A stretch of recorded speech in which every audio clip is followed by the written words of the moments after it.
Pengusaha itu adalah segmen sendiri lagi. Selanjutnya lagi nanti kalau dia punya karakteristik yang sama, misalnya karakteristiknya hampir sama dari setelah turunan di Gunung Belak yang kalian panggil sekarang itu ya baru kesana gitu misalnya itu adalah segmen jalan yang baru lagi. Oke, sampai sini bisa dipahami ya. Selanjutnya ada simpang ya. Nah, segmen itu mempunyai syaratnya kalau jalan perkotaan.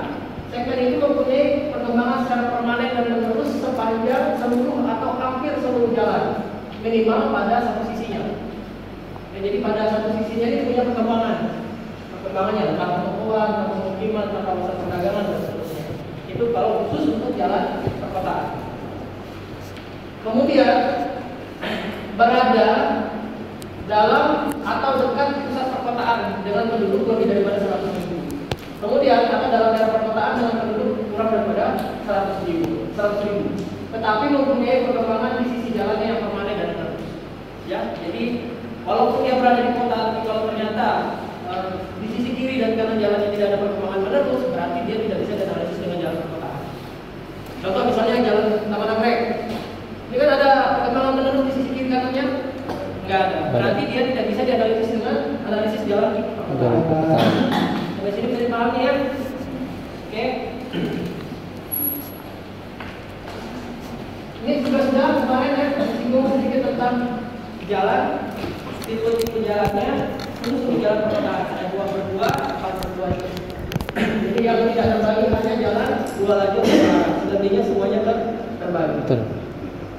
Kemudian satu segmen jalan perkotaan ditentukan sebagai bagian jalan antara 2 simpang akil atau simpang. Jadi di antara 2 simpang dengan kondisi arus lalu lintas yang relatif sama di sepanjang segmen dan tidak dipengaruhi oleh kinerja simpang. Ya, jadi tidak dipengaruhi oleh kinerja simpang. Contoh misalnya kalau di simpang ujungnya di Ponorogo itu, kan ini pertigaan ya. Kemudian ada traffic light, kemudian ada apil di sini, ya. Sehingga apabila ada antrian kendaraan di sini, batas antrian terakhir lah yang kita analisis dengan analisis segmen. Oke, jadi kalau misalnya ada buah simpang seperti ini ya, misalnya seperti ini, syaratnya adalah tidak dipengaruhi oleh simpang. Jadi segmen jalan itu juga syaratnya adalah tidak dipengaruhi oleh simpang. Nah, jadi kalau ternyata ada traffic light, ada apil ini yang menyebabkan antrian kendaraan pada simpang, batas antrian terakhir itulah batas segmennya. Jadi yang antrian setelahnya yang terakhir ke depan itu dianalisis dengan cara lain, ya, dengan cara lain. Jadi simpang mana yang mempengaruhi? Jadi kalau contohnya misalnya jalan Sudarso misalnya di perempatan simpang 4 GTM. Simpang 4 GTM itu kalau apinya nyala merah kan bisa sampai Setiabudi ya misalnya ya. Tahu ya Setiabudi ya? Ya, sampai Setiabudi kan biasanya. Artinya bahwa batas segmen jalan Sudarso atau ruas jalan Sudarso itu adalah pada antrian terakhir kendaraan. Ya, selebihnya itu analisis kita terhadap penggunaan analisis simpang. Paham ya? Oke. Ini pengertian saja, waktu tempuh dan seterusnya. Nah, ini karakteristik utama segmen jalan yang harus kita catat, ya, atau kita analisis yang mempengaruhi kinerja. Yang pertama adalah geometriknya seperti apa, kemudian pemisah arahnya, kemudian pengatur lintasnya, aktivitas samping jalan dan yang lainnya dalam perilaku. Ini yang mempengaruhi ukuran daripada kapasitas jalan. Geometri terdiri dari tipe jalannya apa. Jadi nanti dicatat tipe jalannya apa, kemudian lebar dan jalurnya berapa, kemudian apakah dia kerep atau batu, ya, kemudian media dan alignment, ya. Jadi kalau kerep itu kayak gimana tau kerep?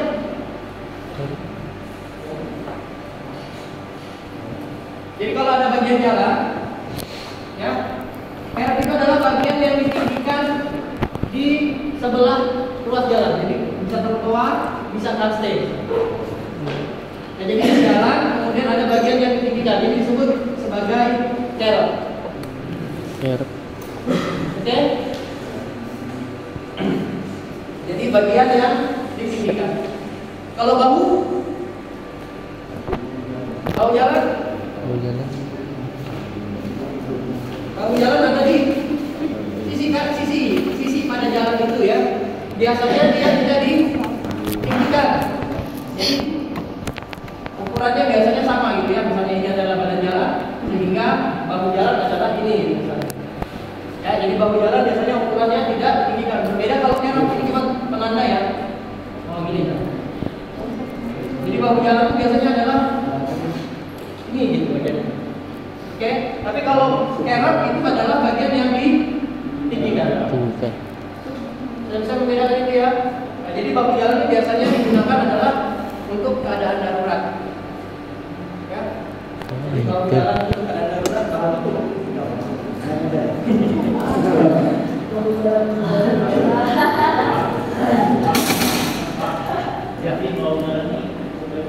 Ya, cukup lebar.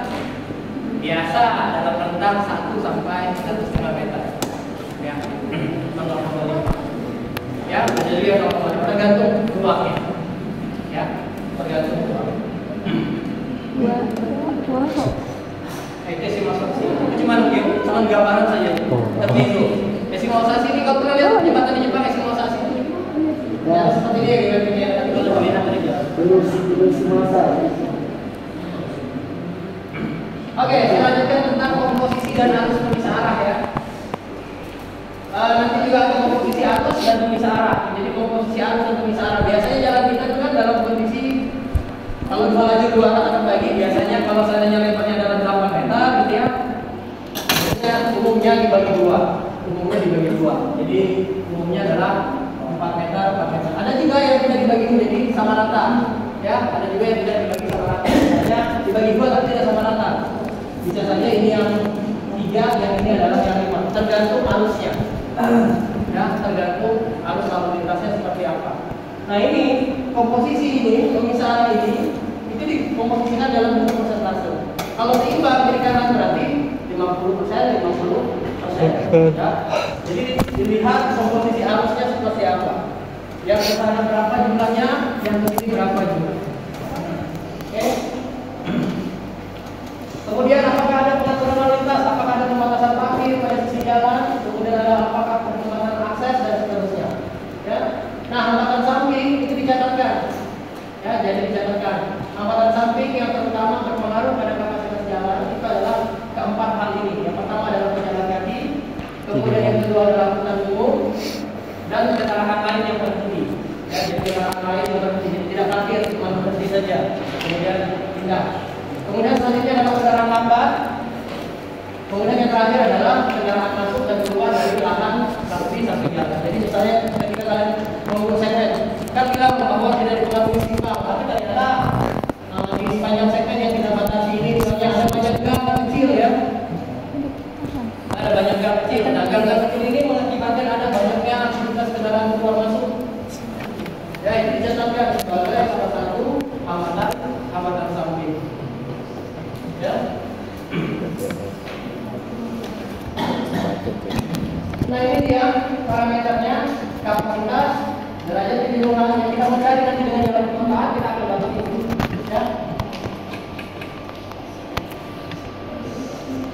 Sama silang satu. Baru satu. Pertama yang akan kita tentukan adalah kapasitasnya berapa. Ya. Kapasitasnya berapa ini adalah dari hasil kali dari kapasitas dasar dikali faktor-faktor tadi. Ya, yang mempengaruhi. Kemudian selanjutnya adalah derajat kejenuhan (DS). Ada juga yang menyebutnya DIP, derajat jenuh ya. Ini ya. Ada juga yang menyebutnya DS, ada juga yang menyebutnya DD. Adalah hasil dari pembagian jumlah arus dalam satuan mobil per jam. CP per jam dibagi dengan kapasitas. Oke, arusnya didapat dari survei, kapasitasnya didapat dari analisis. Sehingga didapatlah berapa derajat kejenuhan. Selain dari derajat kejenuhan, kita juga dapat kecepatan tempuh V. ya berdasarkan hasil kajian empiris. Kemudian selanjutnya adalah kecepatan pada saat arus bebas. Dan yang terakhir adalah waktu tempuh. Oke. Khusus jalan perkotaan. Jadi hari ini kita bahas adalah jalan. Ini adalah notasi-notasinya, nanti silakan dibaca. Ini sudah di-share ya, saudara?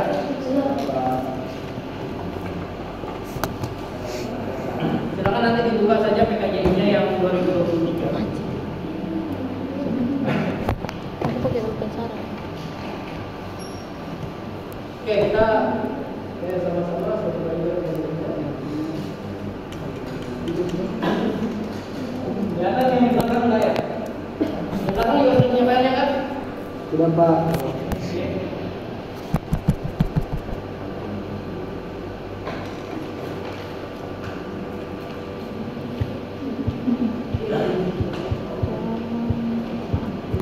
Oke, yang pertama adalah kapasitas.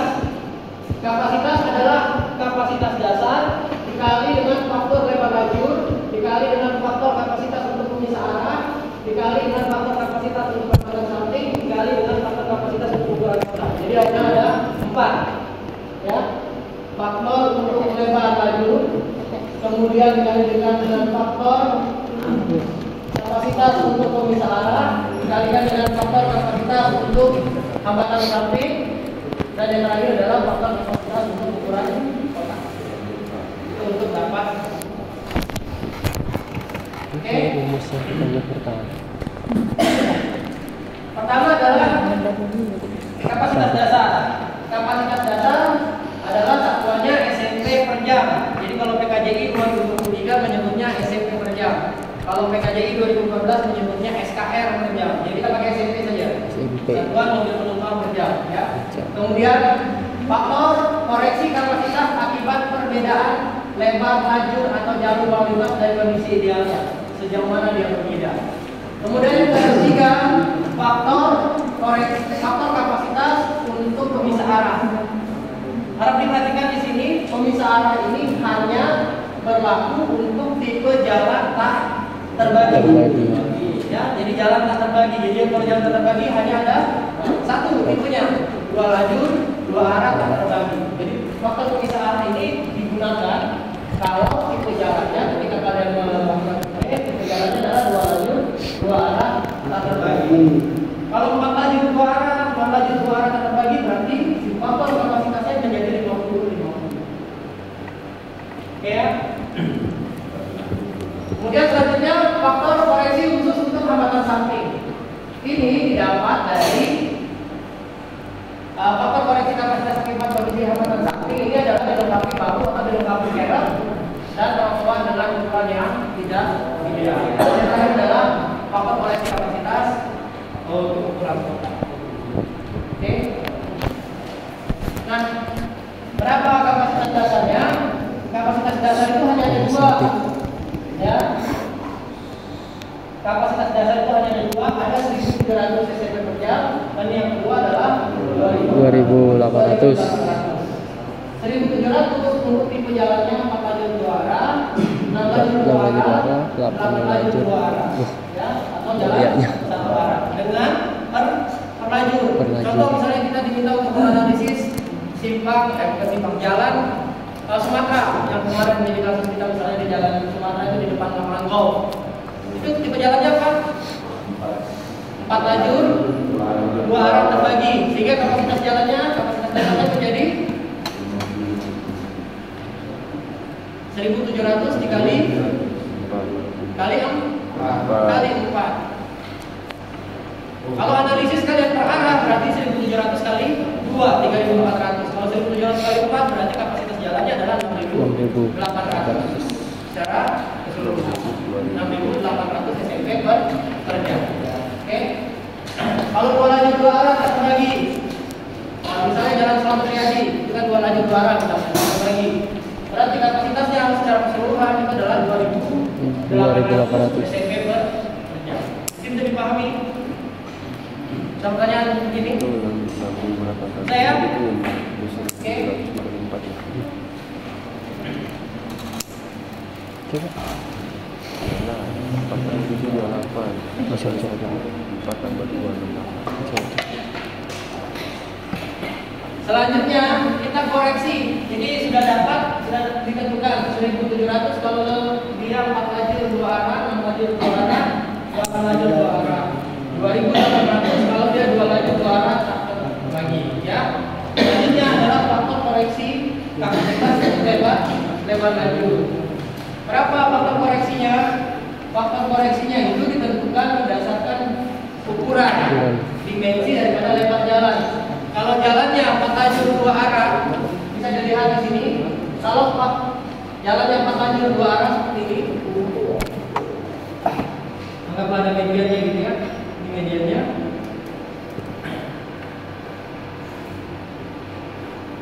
Jadi 4 lajur 2 arah. Kemudian kita ukur apa itu faktor lebar efektif, ya, lebar efektif daripada lajur lalu lintas.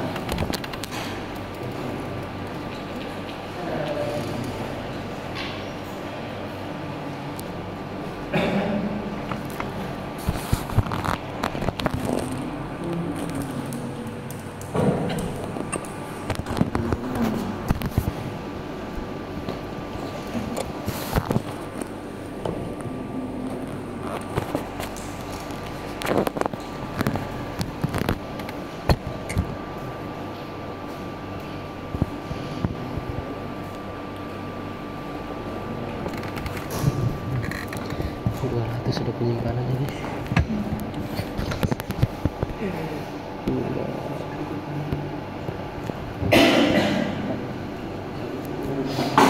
Ya, jadi yang kita sebut sebagai lebar efektif adalah lebar pada badan jalannya saja, ya. Lebar efektif. Jadi diukur di luar daripada bahu jalannya, ya, kalau seandainya dia bahu. Kalau sulit untuk dibedakan, kalian bisa pakai pendekatan empiris dengan cara menentukan ini, ya. Misalnya lebar bahu efektif itu dosisnya adalah 1,5, ya.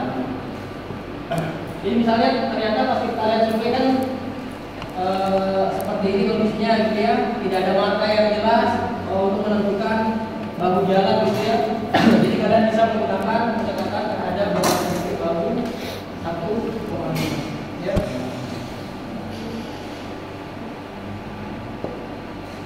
Oke, nah sudah, selanjutnya di lapangan diukur dimensinya lebar lajur, ya, lebar lajur efektifnya berapa. Kalau ternyata lebar lajur efektifnya adalah 4, berarti dia dipakai adalah 1,08. Jadi kapasitas dasar tadi dikalikan dengan 1,08. Ya. Kalau ternyata di lapangan kalian ukur dapatnya adalah 3,6.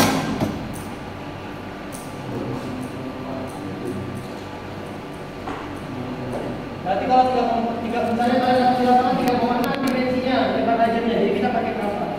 3,7. 3,75 enggak? Apa? Pakai interpolasi ya? Oh. Ya, interpolasi linear. Jadi dipakai interpolasi nanti didapatkan berapa kalau seandainya dia 3,3. Paham ya? Oke. Jadi tergantung kalau di lapangan ternyata kalian dapetin lebarnya 7,2. Ini semuanya 7,2. Artinya satu lajurnya itu lebarnya adalah sama dengan 3,6. Kalau 3,6 di PKJI ada 3,6, yang ada 3,5, kemudian lanjutnya adalah 3,75. Sehingga kalau 3,6 berarti digunakan cara interpolasi. Ya.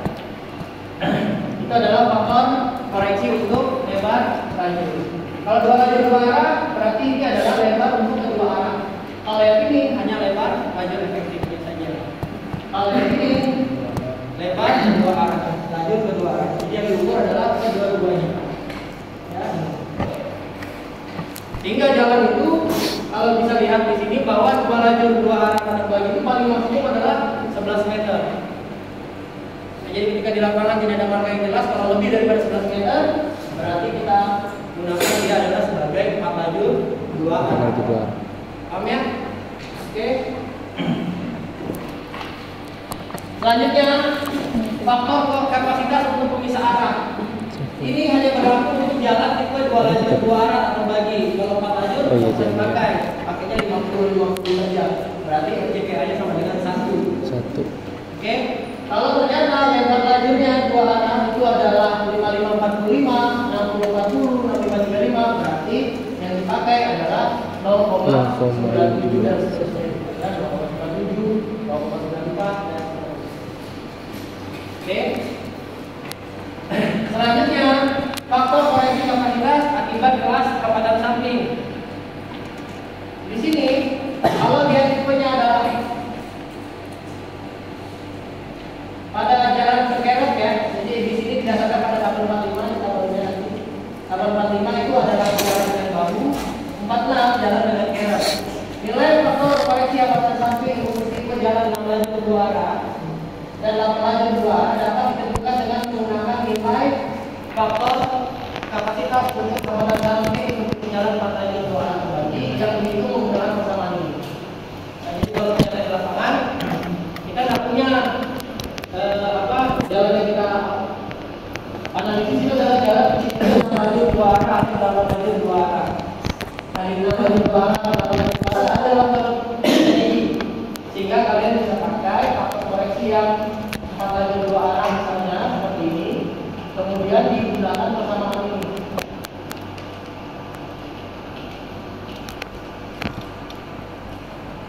Digunakan persamaan ini, sehingga nanti dapatlah faktor kapasitas untuk pemisah arahnya, di mana faktor kapasitas untuk pemisah arah 6 lajur itu kapasitas sampingnya adalah 1 dikurang 0,8 dikali 1 dikurang faktor koreksi yang kapasitas samping untuk 4 lajur ya. Seperti ini. Sampai sini sudah dipahami? Oke, sudah selesai hambatan samping, tinggal dilihat satu saja. Ini hambatan samping untuk bahu, jadi dilihat jalannya, dia pakai bahu atau kerek. Kalau pakai bahu, pakai tabel 4.5 ini. Kalau dia kerek, berarti pakai tabel 4.6. Oke, jadi kalau dia 4.5, faktor koreksi kapasitas akibat hambatan sampingnya dilihat di sini. Nah, yang perlu diketahui adalah kalau hambatan sampingnya. Misalnya kita tadi di jalan di mana? Di Barangkali itu kan 6 lajur 2 arah terbagi misalnya, sehingga kelas hambatan samping itu diukur. Oke, setelah kelas hambatan samping diketahui, dilihat lagi lebar bahu efektifnya berapa. Lebar bahu efektifnya kalau 0,5, sehingga dengan hambatan samping yang tinggi berarti 0,88. Oke, seperti itu. Paham sampai di sini ya? Ada pertanyaan begini? Tidak ada ya? Ada? Ada yang masih bingung?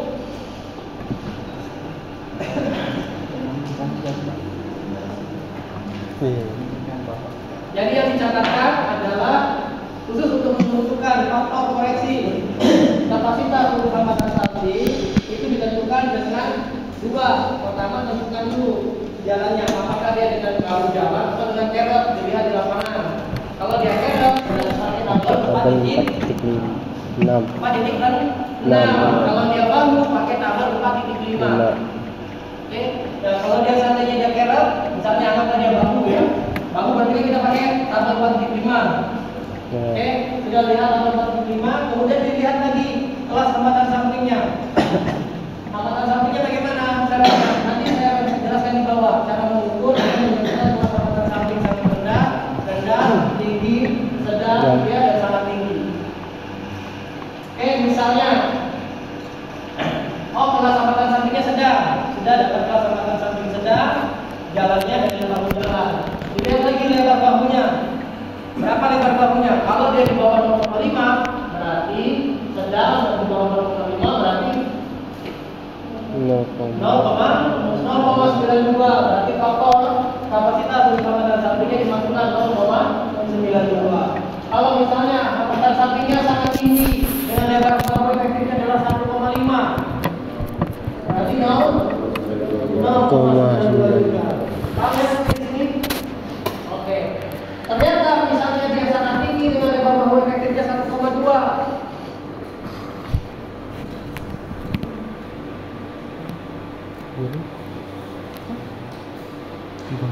Berapa?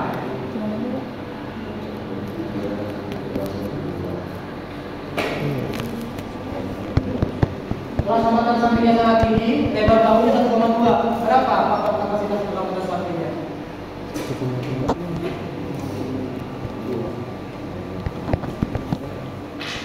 Nggak ada ya? Adanya 1 sama 1,5. Berarti saya keluar lagi nilai X1 nya adalah 0,1, X2 nya adalah 1,5, X nya adalah 1,2, Y1 nya adalah 0,88, Y2 nya adalah 0,92, sehingga Y nya ini yang kita Dicari. Paham ya sampai sini? Jadi tinggal dicari saja. Sudah selesai faktor hambatan sampingnya. Terakhir ukuran total.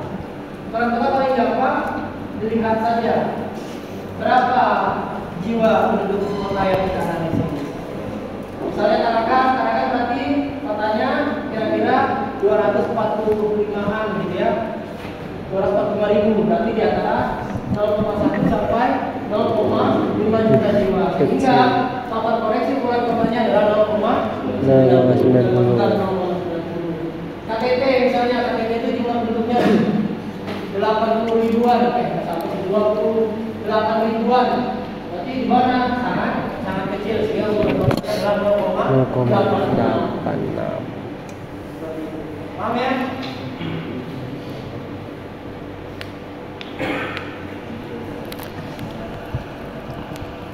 Sudah selesai, tinggal dikalikan 1.700 misalnya atau 2.800 kali 1,08 kali 0,97 kali 0,92 kali 0,90 sehingga kita dapatlah kapasitas.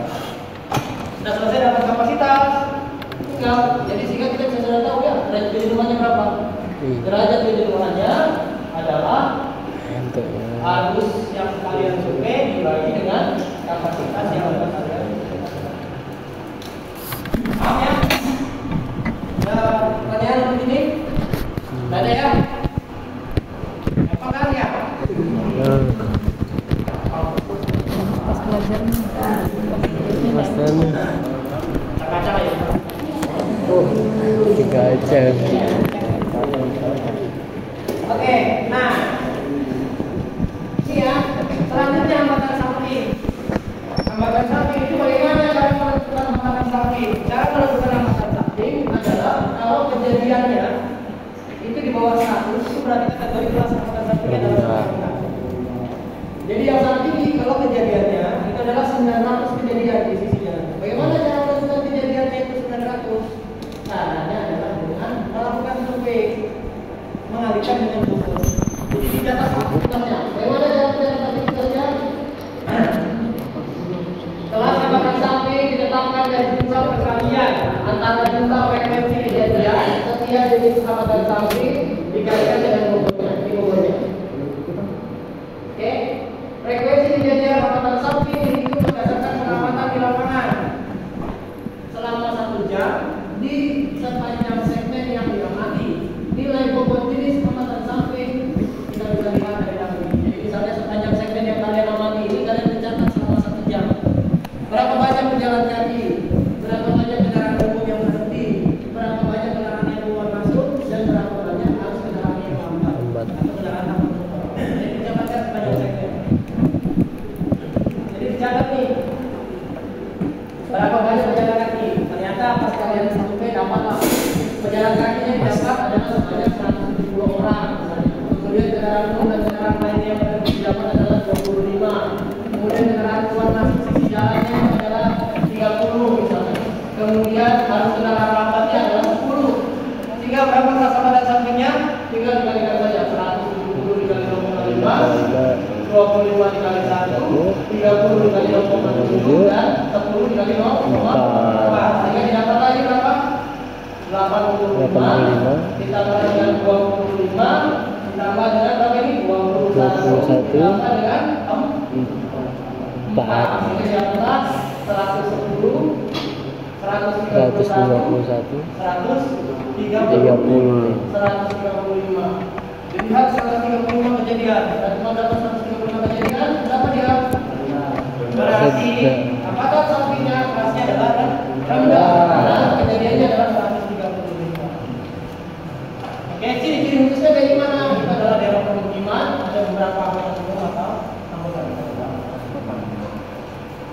Bisa dipahami?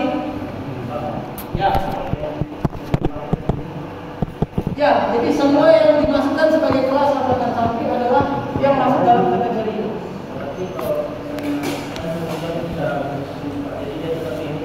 Ya, karena dari kita kan per jam puncak. Ini kita kan mau mengetahui di mana kondisi paling kritis pada jalan tadi, ya kan? Kondisi paling kritis di jalan tadi. Berarti kita lakukan survei dari jam 6.00 di jam 7.00 dapatkan kelas lambatan sampingnya berapa? Jam 7.00, jam 8 kelas lambatan sampingnya berapa? Begitu seterusnya. Sama bersamaan dengan kita analisis harus sendiri lagi kan? Tadinya kan kita dapat tuh dalam bentuk grafik harus lalu lintas yang paling puncaknya ada di mana, di jam berapa? Nah, kayak gini. Ya, puncaknya ada di jam 16.00 sampai jam 17.00. Harus yang ini yang kita pakai, Q-nya kita pakai untuk analisis dari kejuruan. Sehingga jam yang 16.00 dan jam 17.00 inilah yang kita gunakan untuk mencari lambatan sampingnya tadi yang kalian sudah rekam. Lambatan samping juga dengan sendiri nih. Ya, jadi ada lambatan samping di sini kejadian. Di sini kelasnya misalnya. Jadi lambatan samping jalan. Jumlah ini berapa lambatan sampingnya? Oh, 25. Ini berapa? Oh, 50. Ini berapa? 120 dan seterusnya. Jika kalian lihat di jam 4 jam 16.00 sampai jam 17.00 ini di jam apa? Kelas lambatan sampingnya apa? Dilihat oh ternyata kejadiannya ada. Jadi ini yang kita pakai sebagai lambatan samping. Paham sampai sini? Nah, oke. Kendaraan umum dan kendaraan lainnya yang penting itu juga termasuk. Jadi kalau ada kendaraan parkir di situ ya mau tidak mau itu sebagai kendaraan umum. Kalau selama 1 jam dia ada di situ itu tetap sebagai kejadian. Bagi berikutnya di jam berikutnya dia masih ada tetap itu lagi sebagai bagian lambatan samping. Paham ya? Ini kita lagi survei, kita parkir situ. Maksudnya. Yang lainnya paham? Ya, karena yang paling mungkin dianalisis dengan tugas kalian jalan perkotaan. Oke, sudah selesai. Selanjutnya kita bicara tentang arus. Sudah ya, kapasitas sudah, bagian penyeluruhan sudah, lambatan samping juga sudah. Selanjutnya adalah ekivalensi mobil penumpang.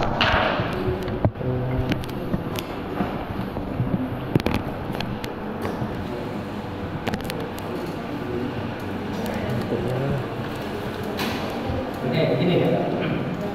Nah, arus kendaraan yang kalian catatkan di lapangan itu masih dalam satuan kendaraan per jam. Oke? Jadi kalian mencatatkan jumlah sepeda motor, jumlah mobil penumpang, dan jumlah kendaraan berat. Untuk jalan perkotaan. Jadi yang di sini yang dicatatkan adalah masih dalam kendaraan per jam, sehingga perlu dikalikan dengan angka ekivalensinya, ya. Nah, angka ekivalensinya didapat dari mana? Didapat dari nilai. Yang pertama adalah apa? Tipe jalannya perlu dilihat. Tadi kita analisis misalnya tipe jalannya adalah 2 lajur 2 arah atau bagi. Sudah selesai dapat tipe jalannya, kemudian dilihat volumenya per jamnya. Ini di total berapa jumlah arus kendaraan per jamnya? Masih dalam satuan kendaraan per jam. Kalau ternyata arusnya total itu kurang daripada 1.800, berarti kalian pakai yang ini, yang atas. Kalau ternyata arus kendaraannya adalah lebih besar daripada 1.800, berarti pakai yang bawah. Misalnya, kita dapat nih sudah survei volume dapat ternyata arus kendaraannya adalah 1.900. Oke, 1.900 pada jam puncaknya. Berarti kita ambil mana dia yang kita gunakan? 1.900. Berarti EMP-nya adalah 1,2 untuk kendaraan berat atau kendaraan sedang. Berarti EMP yang di sini adalah 1,2. Sisa apa lagi yang belum? Sepeda motor. Sepeda motor lihat lagi lebar lajurnya berapa. Kalau lebar lajurnya tadi misalnya adalah kurang daripada 6 meter, berarti yang dipakai adalah 0,35. Kalau lebar lajurnya lebih besar daripada 6 meter, berarti yang dipakai adalah 0,25. Ternyata misalnya lebar lajurnya adalah di bawah 6 meter, 5 meter, berarti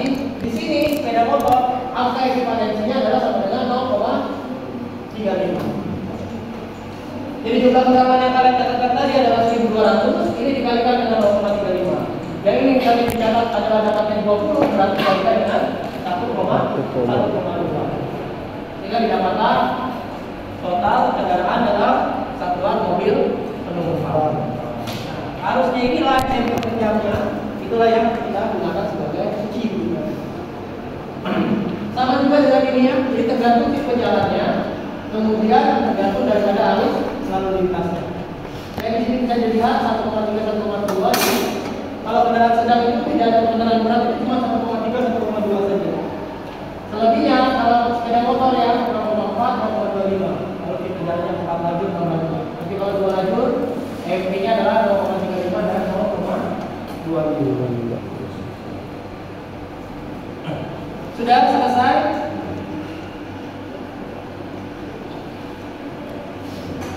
Selanjutnya adalah kecepatan. Bagaimana cara menganalisis kecepatan? Jadi tadi sudah selesai ya, dua hal yang kita dapatkan. Yang pertama adalah derajat kejenuhan, sudah dapat. Di mana ini adalah arus berkapasitas, arusnya dalam SMP per jam, kapasitasnya juga dalam SMP per jam. Sudah selesai ini, kemudian tadi dapat lagi kapasitas juga sudah dapat. Selanjutnya adalah kecepatan arus bebas. Kecepatan arus bebas itu didapat dari kecepatan arus bebas dasar untuk mobil penumpang. Jadi yang diukur di sini adalah mobil penumpang ya. Ditambah dengan nilai koreksi kecepatan akibat lebar, dikalikan dengan faktor koreksi kecepatan akibat hambatan samping, dan yang terakhir adalah faktor koreksi kecepatan akibat ukuran kota. Jadi ini PB, kecepatan arus bebas untuk mobil penumpang itu adalah sama dengan kecepatan arus bebas dasar untuk mobil penumpang ditambahkan dengan kecepatan, ya ini kecepatan atau nilai koreksi kecepatan akibat lebar lajur. Ya, ini. Kemudian setelah ditambahkan baru dikalikan dengan faktor kecepatan untuk hambatan samping dan dikalikan dengan faktor kecepatan untuk ukuran kota. Kalau dia 6 lajur 2 arah pakai kesamaan yang sama. Nah, bagaimana cara menentukannya? Nih, kalau analisis kita pada jalan 4 lajur 2 arah terbagi untuk mobil penumpang, 4 lajur 2 arah terbagi berarti adalah mobil penumpang kecepatannya sama dengan 61. Ini kita pakai ini 61 mobil penumpang. Oke, selanjutnya dilihat lagi lebar lajurnya. Tadi lebar lajurnya misalnya 3,25. Berarti GPR-nya adalah min 2. Jadi GPR-nya adalah min 2. Dikalikan dengan N ya, misalnya ini lebarnya adalah min 2. Kemudian dikalikan lagi dengan faktor kecepatan untuk hambatan samping. Itu jalannya 4 lajur 2 arah, hambatan sampingnya rendah, lebar bahu efektifnya adalah 2,5. Berarti adalah sama dengan 0,98. Dikalikan lagi dengan faktor koreksi hambatan samping untuk ukuran kota. Dicatat ya. Saya tambahkan berarti 0,993. Sehingga kecepatan bebasnya adalah sama dengan 59 dikali 0,98 dikali 0,93. Gampang ya? Karena itu tidak ada masalah. Nah, selanjutnya yang terakhir adalah waktu tempuh atau travel time. Waktu tempuh atau travel time. Bahas dari kecepatan tempuh ya. Bahas dari Dan bisa dapat travel time kalau dapat kecepatan tempuh. Kecepatan tempuh itu didapat dari kecepatan maksimal lalu lintas yang misalnya ditentukan berdasarkan derajat kejenuhan dan kecepatan arus bebas. Ini ya.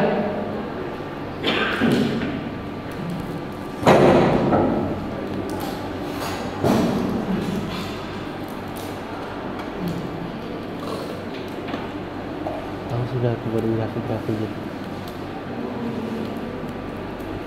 Oke. Di sini bisa dilihat ya grafiknya, kalau kecepatan derajat kejenuhannya adalah 0,5 misalnya. Derajat kejenuhannya adalah 0,5, kemudian kecepatan rata-ratanya adalah 50. Ya. PB-nya. Nah, ini di sini PB-nya, akhirnya kita dapatlah kecepatan rata-ratanya berapa. Ya, jadi 0,5 ditarik ke kanan, ke atas, 50 baru ditarik ke kiri. Akhirnya kita dapatlah kecepatan Rata-rata. Oke.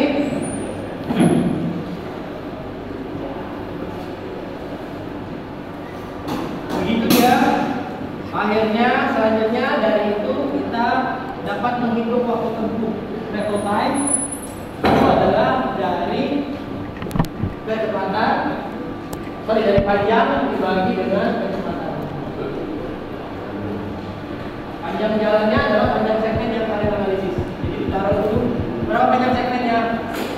Ternyata panjang segmennya adalah 1 kilo misalnya 1000 meter, berarti P-nya adalah 1000 meter dibagi dengan 20.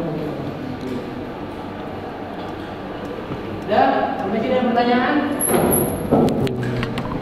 Tidak ada? Saya rasa tidak ada ya, karena gampang ya. Gampang. Oh iya. Gampang juga. Iya, iya. Dinda.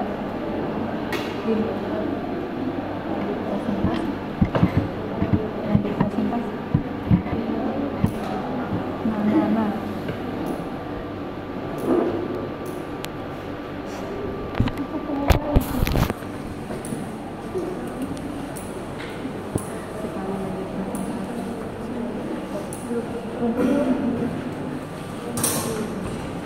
Oke. Sudah. Sekarang ada berapa soal yang dibaca? Selebihnya ada itu. Nah ini ya, cara menentukan lebar lajur efektifnya. Ya, lebar bahu efektif. Ini adalah lebar lajur A, lebar lajur B. Ini adalah lebar bahu A, lebar bahu B dalam bentuk A. Nah, jadi lebar bahu efektif itu adalah lebar bahu luar A ditambah dengan lebar bahu dalam A dibagi 2. Ya.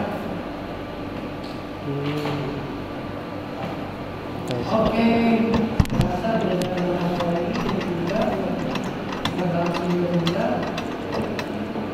Nah, enaknya PKJI atau PKJI itu disiapkan formulir.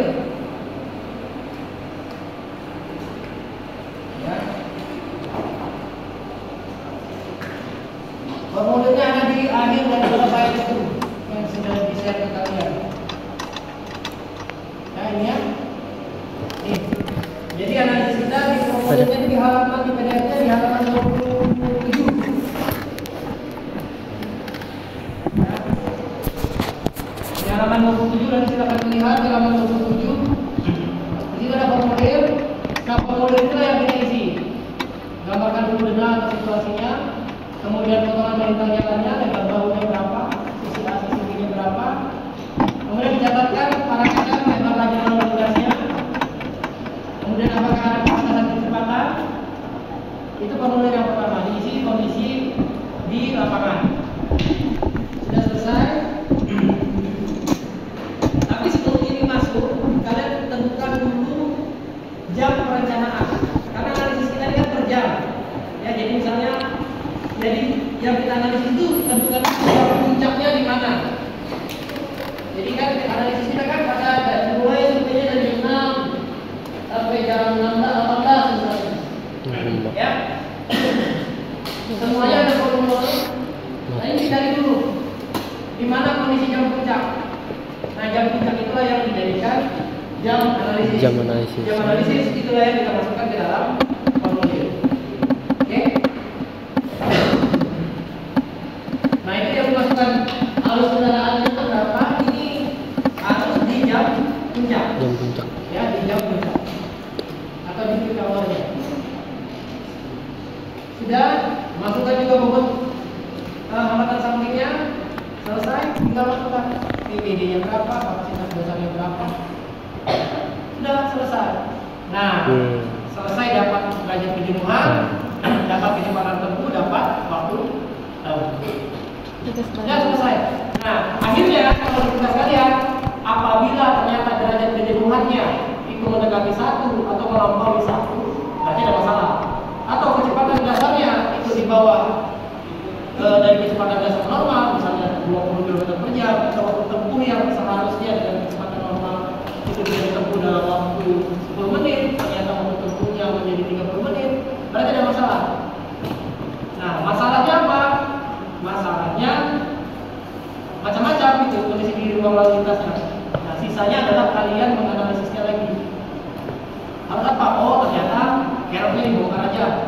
Kalau keroknya dibongkar, jalan bahu kayak gimana? Itu disimulasikan. Oh, hambatan sampingnya kita batasi, nggak boleh orang keluar dari gang langsung ke jalan ini. Orang keluar galnya harus ke lewat sana. Atau nggak boleh kendaraan berhenti atau jualan di pinggir jalan. Nah, itu baru masuk lagi ke analisis yang kedua. Akhirnya tujuan kita untuk apa? Mengurangi atau meminimumkan nilai derajat kejenuhan. Jadi misalnya ketika kalian survei nanti dapatnya adalah derajat kejenuhannya 0,9, itu udah masalah nih. Atau 1 misalnya, itu jadi masalah. Sehingga bagaimana cara menanggulanginya? Cara menanggulanginya adalah dengan analisis ulang lagi, analisis lagi kembali dari awal, tapi dengan kondisi yang sudah kalian lakukan perbaikan terhadap kondisi ini. Ukuran total nggak mungkin kita kurangi gitu kan? Yang mungkin kamu kurangi kan adalah hambatan samping, kondisi geometrik jalan. Kan? Masih bisa dipahami? Suruh maju gambar langsung kekerasan aja nggak ada bisa.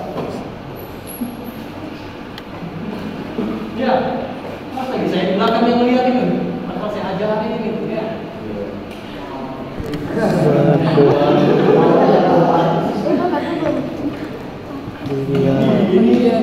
Ya, betul saya lagi kerja, saya ngajarin kalian.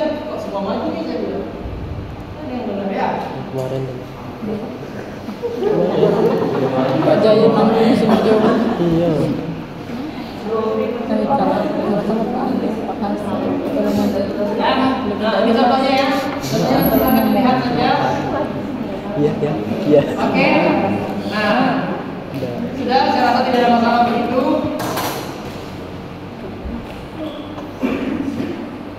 Sama, konsepnya sama.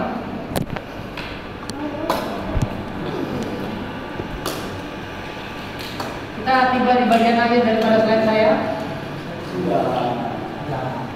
Ya. Ini udah wajib. Silakan maksud saya untuk kalian sebagai kalian coba-coba saja di rumah. Ya. Kita syukur-syukur dikerjakan. Kalau enggak juga nggak masalah. Tapi mana tahu pas saya bilang mana tugasnya bisa dikumpulkan. Wajib dong. Sering catat? Atau di foto lah? Kelihatan? Sudah ya? Nah, silakan nanti dicoba di rumah ya. Pekan depan akan